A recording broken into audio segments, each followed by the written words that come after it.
Comissão DNB trata assunto economia no desenvolvimento. A audiência do Ministério da Agricultura, Pesca, Pecuária e Floresta discute lei pesticida que desenvolve o setor agricultura. Presidente da Comissão D, Ricardo Batista, afirma o objetivo da audiência do Ministério da Agricultura, Pesca, Pecuária e Floresta aturou uma explicação clara quando a lei pesticida inclui vantagem ou desvantagem da implementação da lei NERASIC.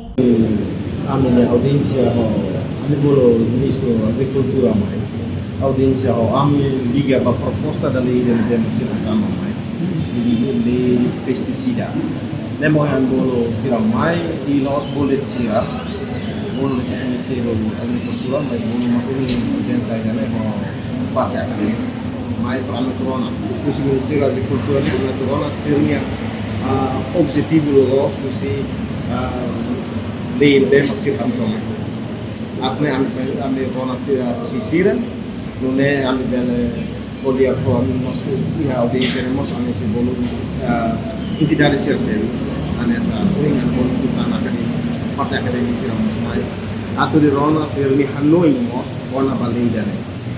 Pois maka lei dane ni implementasaune dia olai.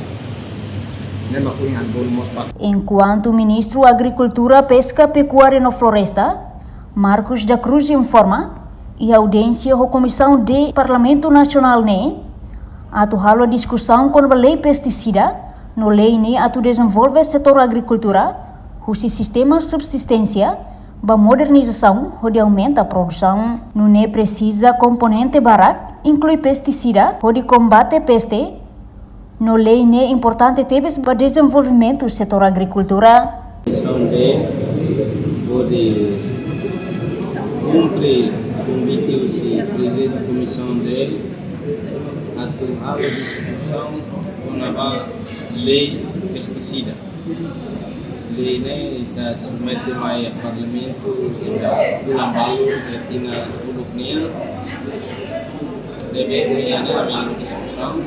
E a discussão nós participamos os deputados, o Ministério da Agricultura, Pecuária, Pesca e Floresta, e nós o dele, a administração.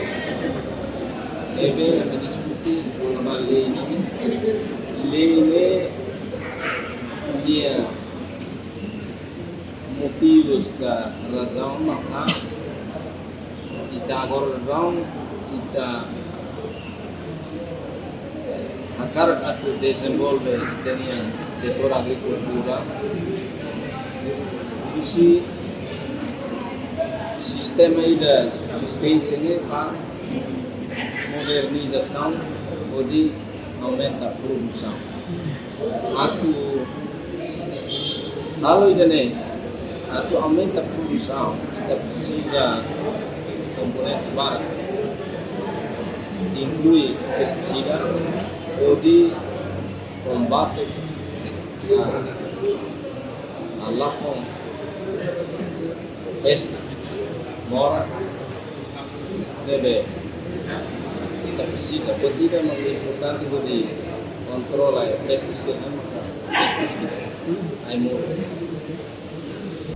Não participa e audiência membro da Comissão de Parlamentar, Ministro da Agricultura ou Estrutura, inclui acadêmico da Universidade Nacional Timor-Leste. Reportagem de Fifanya de Carvalho, Televisão Timor-Post.